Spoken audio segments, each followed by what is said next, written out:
कक्षा में आप सभी का स्वागत है। सब जुड़ते चले जाइए,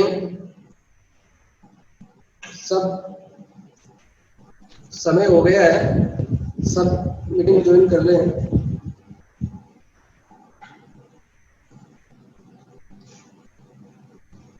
विशेष रूप से ध्यान रखना है, इस कक्षा के अंदर आप अपने मोबाइल को अपना जो है वो म्यूट रखेंगे। आप इससे आपको आवाज स्पष्ट आएगी। अपने मोबाइल में म्यूट रखें, कानों में ईयरफोन लगा करके रखें ताकि बाहर की आवाज आपके कानों तक नहीं पहुंचे और अच्छी प्रकार से आप जो अध्ययन करना चाह रहे हैं वो आपको सामग्री अच्छी प्रकार से सुनाई पड़ती रहे। अपने मोबाइल को हॉरिजॉन्टल मोड पे रखें, यानी उस मोबाइल को तिरछा किए हुए रखना है ताकि स्क्रीन आपको पूरी दिखे। दो तीन बातों का विशेष ध्यान रखना है। अपने मीटिंग में आपको म्यूट रहना है, ऑप्शन मिलेगा आपको नीचे स्क्रीन पे टच करोगे तो म्यूट का ऑप्शन मिलेगा, तो वहां आपको म्यूट रहना है। कानों में ईयरफोन लगा के रखने हैं और साथ में मोबाइल को हॉरिजॉन्टल मोड पे रखना है। हॉरिजॉन्टल मोड का मतलब है मोबाइल को तिरछा रखना है, सीधा खड़ा नहीं रखना है। और आपको और अपना वीडियो ऑन रखना है। जो भी भैया बहन देख रहे हैं अपना वीडियो ऑन रखना है साथ में, ताकि यहाँ जो टेक्निकल देख रहे हैं उनको पता चलता रहे कि कौन कौन आगे है। तो अपना वीडियो ऑन रखिए सब। और आपको कोई टेक्निकल बात पूछनी हो तो आप जब स्क्रीन पे टच करेंगे तो आपको 3 बिंदियां मिलेगी इस तरफ। वहां जब आप देखोगे तो आपको चेक का ऑप्शन मिलेगा। उस चेक के ऑप्शन में जाकर के आप चेक करके या आपको बात बता सकते हैं, आपकी कोई भी जो समस्या है। आपको जो विषय से संबंधित सामग्री से संबंधित जो प्रश्न पूछना है उसके लिए आपको 30 मिनट की कालांश के बाद में अतिरिक्त समय दिया जाएगा। उस समय में आप वहां से हाथ खड़ा करेंगे तो यहाँ स्क्रीन पे दिख जाएगा। तो वो वहां से आप जब हाथ खड़ा करेंगे तो आपको वहां से उसको आपको अनम्यूट करके वो बात पूछ ली जाएगी। इसलिए इन 2-3 बातों का ध्यान रखना है। एक बार में सब जुड़ गए होंगे, फिर भी एक दो कोई बाकी है। तो आज प्रथम दिवस है इसलिए हम थोड़ा सा, और कल से आपको व्यवस्थित इसका जो थोड़ा पहले भी शेड्यूल मिल जाएगा और इस प्रकार से कक्षा में। चलिए अभी आज मैंने पहले आपको जो वीडियो भेजे थे उसके अंदर मैंने समय ज्ञानम जो अपना महत्वपूर्ण प्रकरण है 2 अंकों का आता है बोर्ड की कक्षा में। बड़ा सबसे सरल है इसलिए सबसे पहले पढ़ते हैं इसको, सबसे सरल है। उसको हमने पूरा पढ़ लिया। उसमें किसको मुझे नहीं लगता कि कोई दिक्कत होगी। यहाँ से मैंने वीडियो बना करके भेजा है। इसके बाद में अब देखिए पाठों में से हो सकता है कोई एक पाठ हट जाए, मगर अपना आपको जैसे मैं उदाहरण के लिए 3 वाक्य लिख रहा हूं, जैसे अहम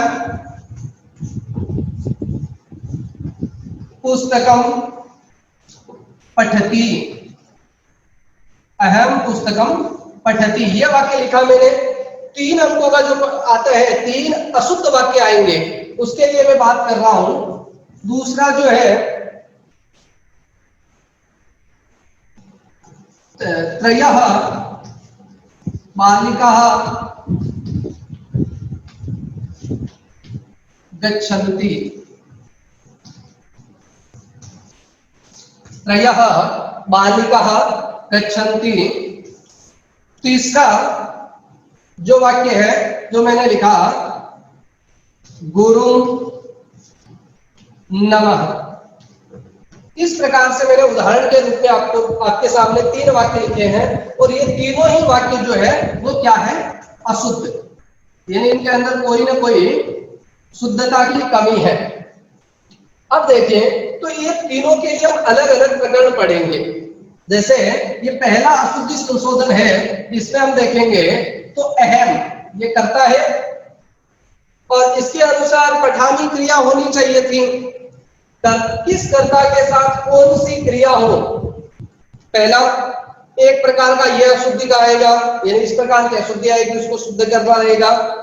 दूसरा जो वाक्य है उसमें कोई विशेषण विशेष्य से संबंधित, विशेषण विशेष्य से संबंधित अशुद्धि आएगी। जैसे ये विशेषण है, त्रयः मतलब 3, ये विशेषण है इस बालिका का, इस बालिका का ये त्रयः क्या है, विशेषण है। जैसे हम किसी की भी विशेषता बताए 5 बालक, तो वो 5 उसकी विशेषता है।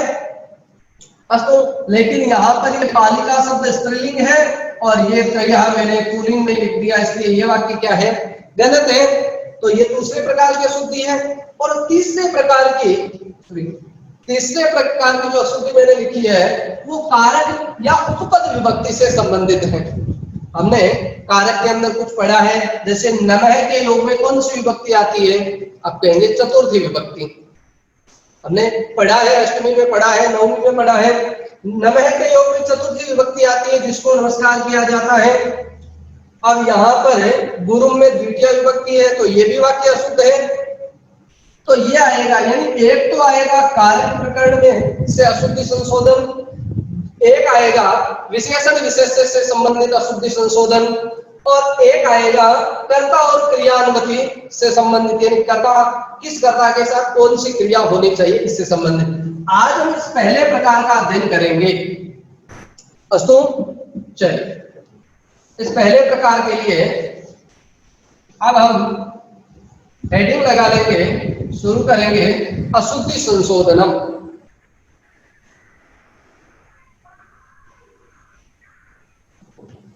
अशुद्धि संशोधनम।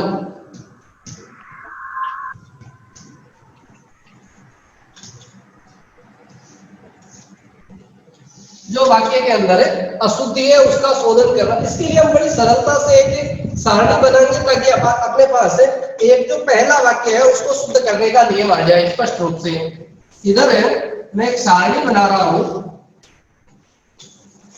देखिए, हम जब हमें क्या करना है, क्रिया और कर्ता दोनों यानी शुद्ध तो हो सकते हैं, पठती भी शुद्ध है और अहम भी शुद्ध है, लेकिन एक दूसरे के साथ अन्वित नहीं है, यानी अहम के साथ पठती शुद्ध नहीं है।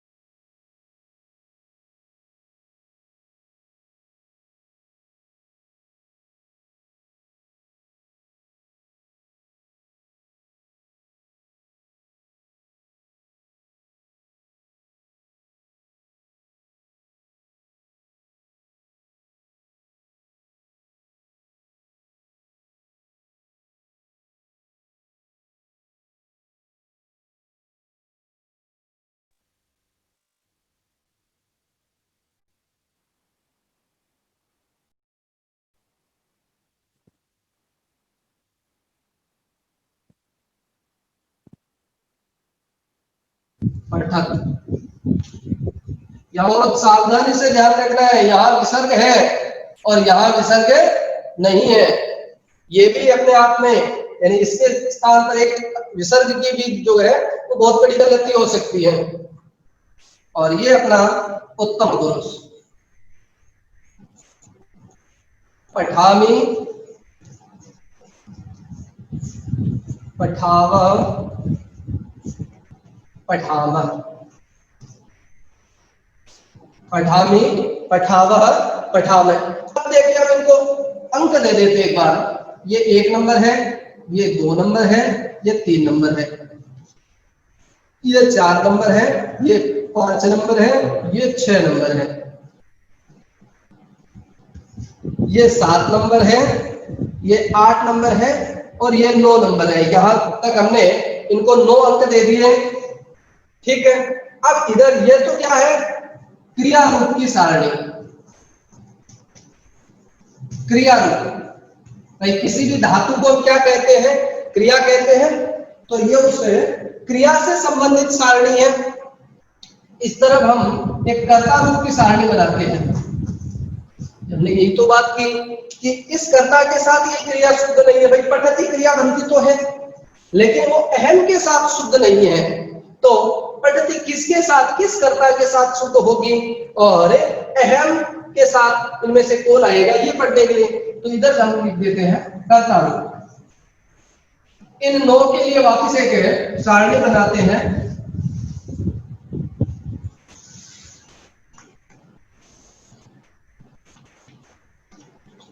आपको कुछ भी बोर्ड पर अगर दिखाई नहीं दे रहा हो और हो तो आप वहां से हाथ खड़ा कर सकते हैं, इधर मुझे बता देंगे तो उस हिसाब से लिख देंगे। भाई बोर्ड में कुछ छूट रहा हो कैमरे से, तो जैसे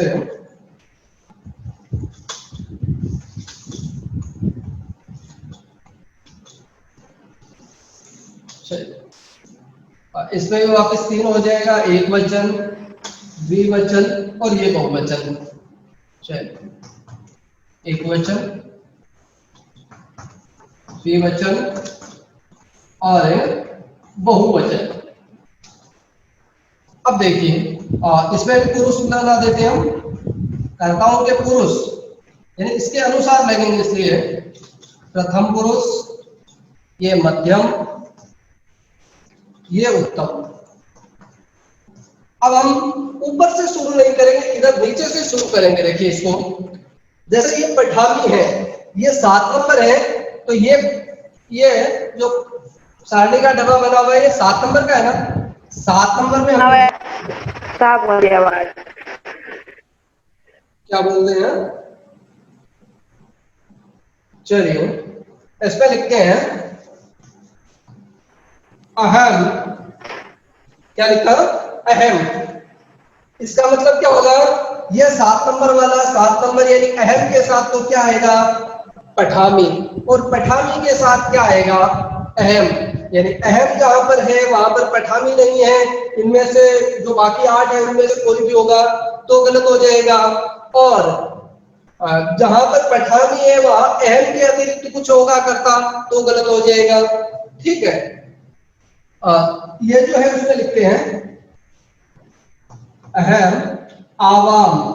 क्या लिखा, आवाम। अब पठावे के साथ आवाम ही आएगा, आवाम पठावे, आवाम लिखावे, आवाम बिछावे, आवाम बदावे, यानी आवाम और पठावे। अब ये नहीं कि आवाम पठामी लिखते ही वाक्य क्या हो जाएगा, गलत हो जाएगा। तो ये 8 नंबर वाला 8 नंबर के साथ। ठीक है, आगे बढ़ते हैं। ये जो 9 नंबर है, ये कॉलम नंबर 9, ये बीच में अनम्यूट नहीं करें। आपको बीच में अगर कोई बात पूछनी है किसी विषय से संबंधित कोई, तो अपने हाथ खड़ा कर दे। वीडियो चालू है तो उसमें हाथ आ जाएगा, या चैट बॉक्स में जाकर के आप मोबाइल स्क्रीन पे टच करेंगे तब आपको चैट बॉक्स मिलेगा, तो उसमें जो 3 बिंदियां हैं उस पर आप क्लिक करेंगे तो चैट बॉक्स आ जाएगा। और सब अपने वीडियो ऑन रखें। कई लोग वीडियो ऑफ करके रख रहे होंगे, इसलिए ये टेक्निकल वाले मुझे बता रहे हैं कि वीडियो ऑफ करके रखा है, वीडियो ऑन रखे सब। ठीक है, आप एक एक का नाम लेकर के नहीं बताना पड़े, नाम लेकर के बताएंगे। समय इसमें हम कम से कम सेट होने में लगाए, बाकी सारा समय पढ़ाई में लगाए। तो 7 नंबर अहम, 8 नंबर आवाम और 9 नंबर वयम। 9 नंबर वयम हो जाएगा। अब वयम के साथ हमेशा पठामे ही रहेगा, वयम पठामे। अब पठामे रहेगा मतलब क्या है, ये तो पठ धातु के रूप है। इस प्रकार से लिख धातु के भी रूप हो सकते हैं, लिखती, लिखता, लिखंती। गम धातु के भी रूप हो सकते हैं, पच धातु के भी रूप हो सकते हैं, हर धातु के भी रूप हो सकते हैं। कोई भी रूप बनाए हमें, हमारी स्थिति क्या बनती है, यही तो आते हैं, ये 9 के 9 रूप ही आते हैं। अस्तु, अब देखिए, तो वयम पठामे, वयम गच्छामे, वयम लिखामे। आइए मध्यम पुरुष। मध्यम पुरुष में हम लोगों ने 7, 8, 9 किया है। ये 7 से पहले यहाँ पर है 6, 5, 4, ये 4 नंबर वाला कॉलम है, तो हम यहाँ 4 नंबर लगा देते हैं। और 4 नंबर इधर जो 4 नंबर सी वाला है पठसी, इसमें 4 नंबर में क्या आएगा, त्वम। यानी यहाँ त्वम पठसी, त्वम लिखसी, त्वम गच्छसी। अस्तु, तो ये हमें 4 नंबर को 4 नंबर के साथ सेट रखना है, यानी तुम के साथ हमने पठानी पठानी इस पठसी के अलावा, ध्यान से सुन लीजिए, तुम के साथ इस पठसी, पठसी का मतलब है किसी भी धातु का, ये आप कैसे नो याद रखेंगे तो ये 4 नंबर वाला, अथवा मध्यम पुरुष के एक वचन के अतिरिक्त कुछ भी लगाएंगे तो वाक्य क्या हो जाएगा, गलत हो जाएगा। तो हम के बाद में है युवाम, तो उनके बाद में युवाम, पठतः के साथ युवाम का प्रयोग होगा, यानी पठतः जहां पर क्रिया रूप है या किसी भी धातु का मध्यम पुरुष द्विवचन का रूप है, वहां पर कर्ता कौन होगा, युवाम ही होगा। ठीक है, चलिए तो ये कितने नंबर है, ये 5 नंबर है, यानी 5 नंबर वाले के साथ 5 नंबर। अगर हमें वाक्य बनाना है, ये केवल पठ धातु है हमारे पास, अब वाक्य बनाना है पठ धातु से, तो ये 5 नंबर वाला 5 नंबर युवाम पठते हैं, युवाम पुस्तक पठते हैं, एकदम सही हो जाएगा। अंक याद रखना, 4 नंबर 5 नंबर 6 नंबर तुम युवाम युयम, 6 नंबर पे क्या आ जाएगा, युयम, यानी अब ये पठक, यहां थोड़ा विशेष रूप से आज्ञापूर्वक कह रहा हूं आपसे कि ये विसर्ग को ध्यान में रखना ही है, ये दोनों एक जैसे रूप है, केवल विसर्ग का जो है वो अंतर है, तो एकदम याद रखना है हमें। ठीक है, यहां दोनों में विसर्ग है, हो सकता है आपको कम दिख रहे हो, गहरे कर रहा हूं। ठीक है, तो पठत के साथ युयम पठत, ठीक है, किसी भी धातु का मध्यम पुरुष का बहुवचन आएगा। ये हमारे जो है 6 दिमाग में बैठ जाना चाहिए कि 4 नंबर वाले के साथ 4 नंबर, 5 वाले के 5, 6 वाले के 6, आपस में वाक्य बनाने हैं। अब बचे ये 1 2 3, 1 नंबर, 2 नंबर और 3 नंबर हमारे पास बच गए। अब इनमें हमें ध्यान रखना है, इन 6 के अलावा, ये हमने जो 6 देख लिए हैं, ये अस्मत् शब्द का है और ये युष्मत् शब्द का है। क्या होती है, अहम अहम वयम, और युष्मत् शब्द के त्वम युवाम युयम। ठीक है, और ये जो है इसमें हमें ध्यान रखना है, प्रथम पुरुष, ये जो हमने ऊपर 6 पढ़े हैं, इनके अलावा कोई भी एक वचन होगा, कोई भी एक वचन, जैसे मैंने लिख दिया सह, तो तत्शब्द का प्रथम पुरुष प्रथमा विभक्ति एक वचन है, और इन 6 के अतिरिक्त है, या मैंने लिख दिया सात, या मैंने लिख दिया राम, कुछ भी हो, कुछ भी हो, क्या याद रखना है, किसी भी शब्द का प्रथमा विभक्ति एक वचन होगा, किसी भी शब्द का एक वचन होगा, इन 6 के अलावा। एक वचन तो तुम भी है, लेकिन युष्मत् और अस्मत् वाले ये जो हमने 6 फिक्स कर रखे हैं, और ज्यादातर वाक्य इन्हीं में से आते हैं, तो ये 6 हमें याद रखने। अगर ये 6 हमारे याद हो गए, इन 6 को छोड़ करके सातवां कोई भी एक वचन में आएगा तो क्या हो जाएगा, क्या आ जाएगा, प्रथम पुरुष एक वचन, जैसे पठति, लिखति, गच्छति, चलति, वदति, इस प्रकार से। दूसरा नंबर वाला है, इसमें क्या रखना है हमें, ये एक वचन का है, एक वचन। अब ये जो द्विवचन का है, इसके साथ द्विवचन, यानी किसी भी शब्द का द्विवचन होगा, इनको छोड़ करके, ये भी द्विवचन है, लेकिन अस्मत् और युष्मत् वालों को छोड़ करके किसी भी शब्द का, जैसे सह का द्विवचन क्या होता है, तौ, सह तौ, अथवा सा का द्विवचन क्या होता है, ते, या रामे लिखा तो इसका द्विवचन क्या होता है, रामौ, या कोई भी हो सकता है, बालिका का बालिके हो सकता है, महिला का महिले हो सकता है, कृष्ण का कृष्णम हो सकता है, कोई भी जो द्विवचन में है उसके साथ क्या हो जाएगा, पठत है, आप ध्यान रखना है, क्या आ जाएगा, पठत है, द्विवचन। 2 नंबर वाला 2 नंबर के साथ ध्यान रखना है, लेकिन ये इस पे थोड़ा सा, ये तो फिक्स है, 4 से लेकर के 9 तक, यानी ये जो 6 है वो तो फिक्स है। आप नंबर देख करके 5 नंबर है तो इधर से 5 नंबर वाला देख करके दोनों लिख दो, वाक्य आपका एकदम सही हो जाएगा। 6 नंबर वाला देख करके दोनों, 6 नंबर वाला और वो 6 नंबर वाला, वाक्य आपका एकदम सही हो जाएगा। यम पठत कर दो, यम लिखत कर दो, यम गच्छत कर दो। ठीक है, इनमें ध्यान रखना है कि इन 6 के अलावा कोई भी एक वचन होगा तब तो 1 नंबर वाला, ठीक है। यानी पठति, लिखति, चलति, वदति जो भी है प्रथम पुरुष का। और ये द्विवचन में होगा जैसे तौ, ते, रामो, कुछ उदाहरण मैंने लिखे इस प्रकार से, तो वो है तीसरा पठन्ति। 3 नंबर जो है इन्हीं का जो बहुवचन कोई हो जाएगा, कोई भी जो अगर बहुवचन रहेगा जैसे सहदौ, शब्द का सह का बहुवचन क्या हो जाएगा? ते, सहदौ ते। जैसे सा का क्या हो जाएगा? सा ते कहा, ठीक है। या राम का क्या हो जाएगा? राम है रामो रामः। ये मैंने उदाहरण के रूप में 3 शब्द का में लिए, कोई भी ले सकते हैं। बालिका का बालिके, ठीक है। तो आप ऐसा भी सोच सकते हैं कि ये ते यहाँ भी आ गया, ये ते यहाँ भी आ गया, तो इसमें आपको समस्या नहीं करनी है। ये जो ते है वो तत्शब्द स्त्रीलिंग, तत्शब्द स्त्रीलिंग जो है स्त्रीलिंग उसका है, तत्शब्द स्त्रीलिंग का क्या बनता है? सा ते कहा। और तत्शब्द पुल्लिंग का बहुवचन में तय बनता है, के बनता है शहर तौ ते। इसमें क्या कर रहे हैं, हमें कुछ ज्यादा ध्यान में नहीं रखना है, मुख्य रूप से हमें पुल्लिंग वाला ही ध्यान में रखना है। ये जो पुल्लिंग का है कि ते के साथ हमेशा ये बहुवचन वाला ही प्रयोग होगा। फिर भी मान लो कि हमें तो ये ध्यान होगा अगर ते पठतः करेंगे तब भी सही है, ते पठतः भी सही है और ते पठन्ति भी वाक्य सही है, अर्थ बदल जाएगा, अर्थ बदल जाएगा। ते पठन्ति का मतलब होगा वे सब जा रहे हैं, वे सब जा रहे हैं, यानी वे बालक जा रहे हैं, पुल्लिंग विशेष जा रहे हैं। और ते पठतः करेंगे तब यह अर्थ हो जाएगा वो दोनों बालिकाएं जा रही है या वो दोनों महिलाएं जा रही है, ठीक है। लेकिन हमें यही विशेष रूप से ध्यान रखना है, ये आपका हो सकता है, इसलिए ये आपके लिए है। अब देखिए इससे कुछ वाक्य बनाते हैं हम, एक बार इधर ही ऊपर वाक्य बना लेते हैं हम लोग। कुछ वाक्य है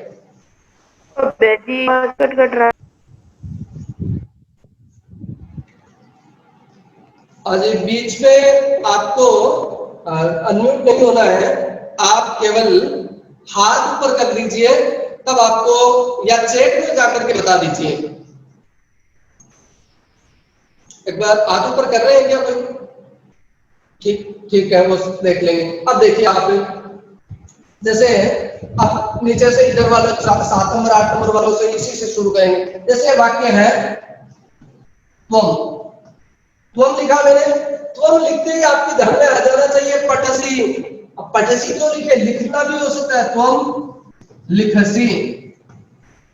अब इस त्वम लिखसी के अतिरिक्त मैंने कुछ लिख दिया, जैसे त्वम मान लो त्वम पठते हैं, त्वम लिखते हैं, त्वम गच्छते, यहां आएगा क्या?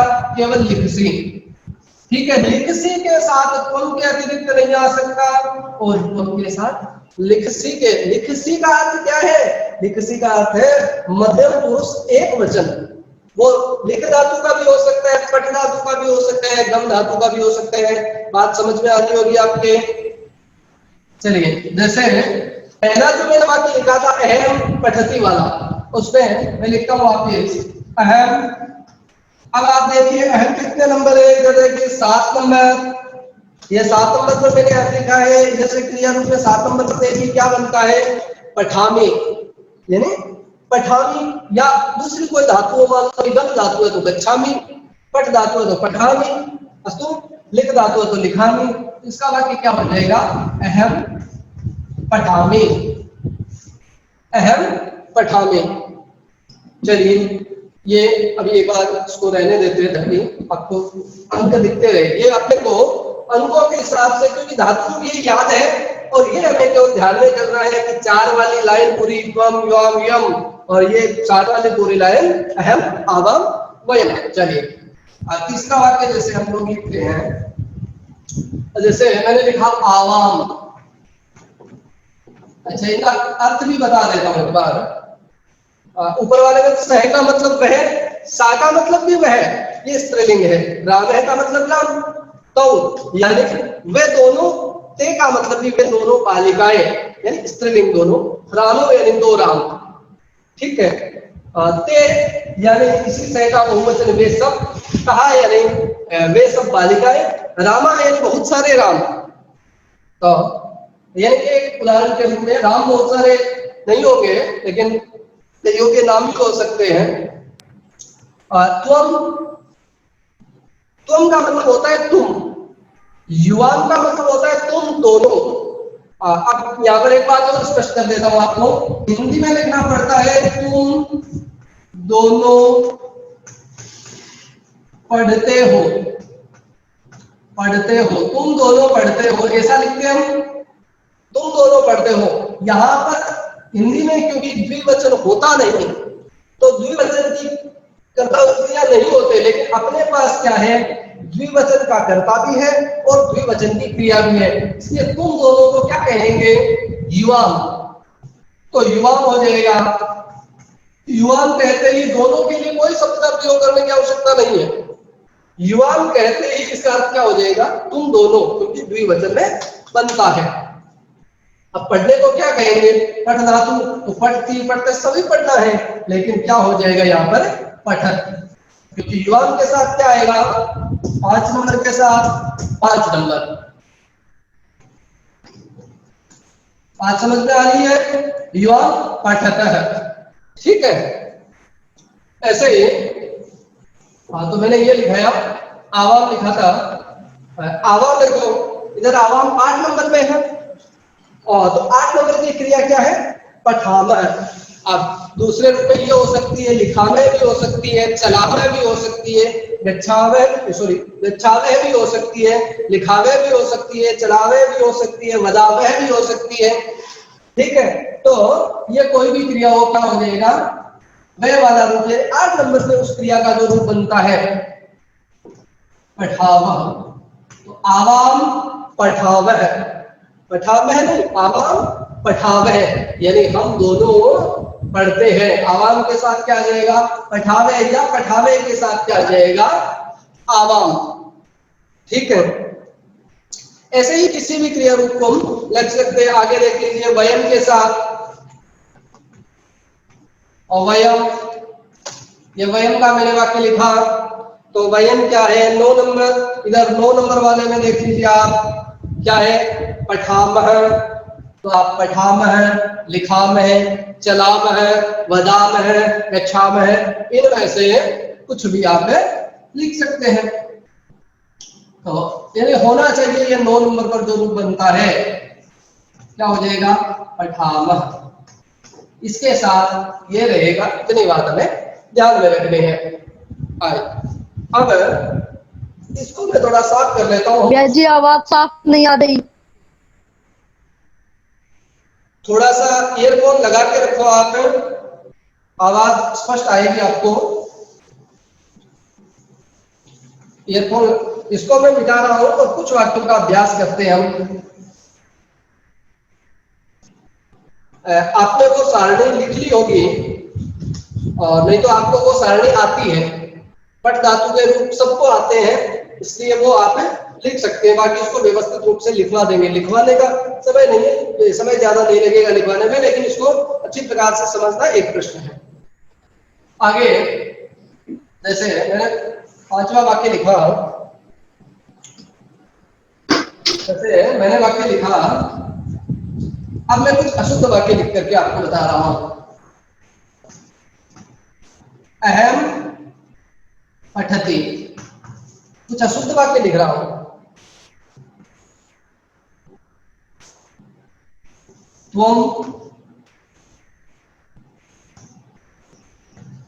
त्वं गच्छति,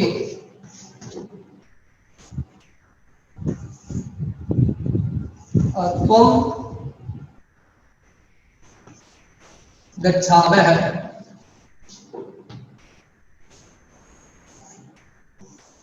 बालिका बालिका चलन्ति। चलिए, इतने कुछ वाक्य मैंने अशुद्ध वाक्य लिखे, और इनके माध्यम से अभ्यास कर। देखिए मैंने लिखा अहम पठति, ये वाक्य अशुद्ध है क्योंकि ये है 1 नंबर वाला, तो सारणी के हिसाब से ये क्या है, 1 नंबर वाला, और ये अहम जो है वो है 7 नंबर वाला।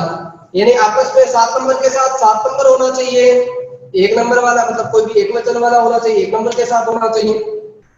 यानी ये वाक्य गड़बड़ है तो इनमें से दोनों में से कोई भी सुधार सकते हैं। यानी ये 1 नंबर वाला है तो यहाँ पर 1 नंबर वाला क्रिया रूप लिख सकते हैं, जैसे मैंने सह लिख दिया या सा लिख दिया या राम लिख दिया या कृष्ण लिख दिया, तब भी वाक्य सही हो जाएगा। अस्तु, यानी बहुत सारे विकल्प है ना, राम पठति, कृष्ण पठति, उषः पठति, बालक पठति, कुछ भी यहाँ पर लिखेंगे तब भी वाक्य सही हो जाएगा। और दूसरा विकल्प अपने पास क्या है,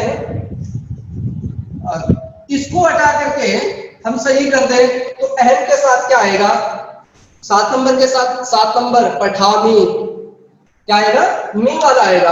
अब आप दोनों वाक्यों में अंतर देखिए, जब हम इसको हटाएंगे तो अपने पास एक ही विकल्प आता है, अपने पास एक ही विकल्प आता है कि हम यहाँ पर पठती की जगह क्या लिखे, पठामी लिखे, तब अपना वाक्य सही होता है। जबकि हम इसको सही करें तब भी वाक्य तो सही हो जाता है, लेकिन विकल्प कितने आ रहे हैं, चाहे सह लिखे तब भी वाक्य सही है, सा लिखे तब भी वाक्य सही है, राम लिखे। इसलिए परीक्षा की दृष्टि से हमें याद रखना है, ध्यान रखना है, इसको सही नहीं करना है। यानी ये जो है कर्ता जो है उसको है जैसा का जैसा रखना है, क्योंकि हम यहाँ पर तो राम भी लिख सकते हैं, सह भी लिख सकते हैं, कुछ भी लिख सकते हैं एक वचन का, इसलिए इसको परिवर्तन नहीं करना है। हमें परिवर्तन किसको करना है, इस क्रिया को परिवर्तन करना है। इस क्रिया को परिवर्तन करके ध्यान रखना है, याद रखना है, कर्ता परिवर्तन करके भी हम वाक्य सही कर सकते हैं, लेकिन अपने को परिवर्तन किसको करना है, क्रिया को परिवर्तन करना। अब याद कीजिए, ध्यान दीजिए, अहम 7 नंबर, तो यहाँ पर 7 नंबर क्या आ जाएगा, पठामी। इसी को परिवर्तन करके वाक्य सही बनाया है, अहम पठामी, ये नहीं कि सह पठती, ये नहीं करना है।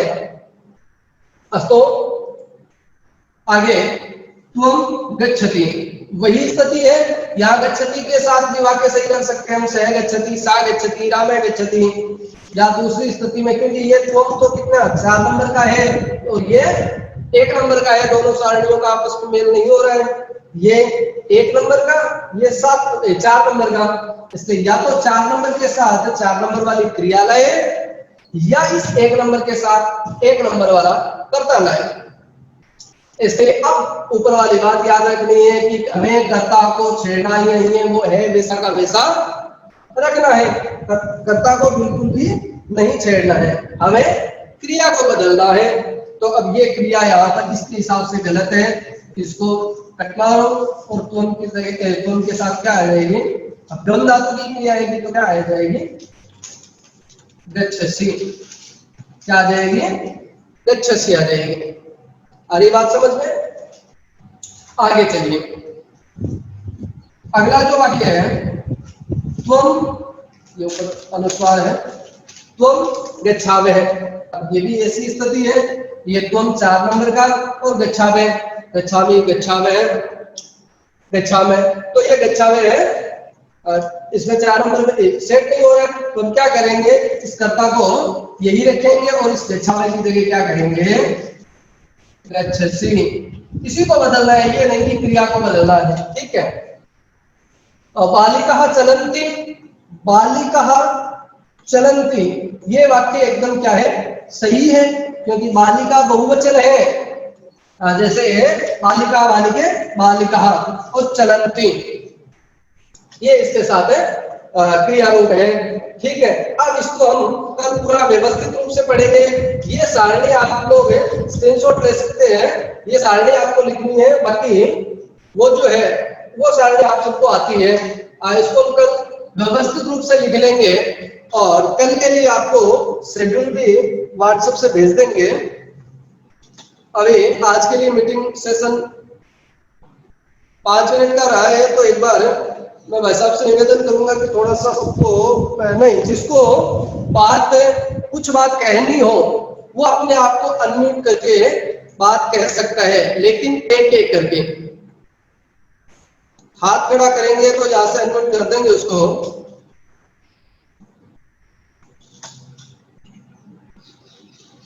आप अनम्यूट होकर के बात कह सकते हैं, इसको कोई बात पूछनी है इतने सेशन में से, अनम्यूट होकर के, क्योंकि सेशन का समय कम बचा है, इस मीटिंग सेशन का समय निश्चित होता है, इसलिए समय कम बचा है। तो जिसको कोई बात पूछनी है वो जल्दी पूछे। अगर किसी को नहीं पूछना है तो किसी की प्रतिक्रिया आ रही है क्या कुछ पूछने के लिए? किसी को कुछ नहीं पूछना है? अच्छा, आप तक आवाज मेरी एकदम स्पष्ट रूप से पहुंच रही है क्या? अपना हाथ खड़ा करके वीडियो में हाथ खड़ा कर दीजिए, आप यहाँ से दिख जाएगी। आवाज स्पष्ट रूप से पहुंच रही है क्या आपको? और वीडियो भी अच्छी प्रकार से दिखाई दे रहा है क्या? एक बार थोड़ी सी प्रतिक्रिया दे दीजिए। लाइट कोई फोकस तो नहीं पड़ रहा है कि भाई सामने कहीं लाइट की वजह से? एक बार जल्दी से प्रतिक्रिया दे दीजिए। ओके तो वी का साइन बनाइए, और अगर ओके है तो वी का साइन बना दीजिए। ओके है तो वी का साइन, ओके है तो वी का साइन बना दीजिए, अन्यथा हाथ खड़ा करके आप बात कह सकते हैं। तो हम आज की इस कक्षा को यही विराम देते हैं, और कल की कक्षा के लिए आपको शेड्यूल व्हाट्सएप से मिल जाएगा। तो उस संबंधित विषय कॉपी किताब लेकर के बैठे, और ठीक है, संबंधित विषय लिख दिया जाएगा उसमें, तो उस विषय की कॉपी किताब लेकर के बैठे, एकाग्रचित होकर के ईयरफोन लगा करके मोबाइल को हॉरिजॉन्टल मोड में करके बैठे, तो अपने आप को कक्षा के दौरान म्यूट रखें। ठीक है, आज की कक्षा में इतना ही। सबसे पूछना तो व्हाट्सएप पर कुछ पूछना है इससे संबंधित अलग अभी नहीं पूछ सकते तो आप व्हाट्सएप कर सकते हैं।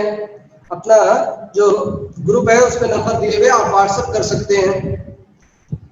ठीक है, आज के सेशन को हम यही विराम देते हैं।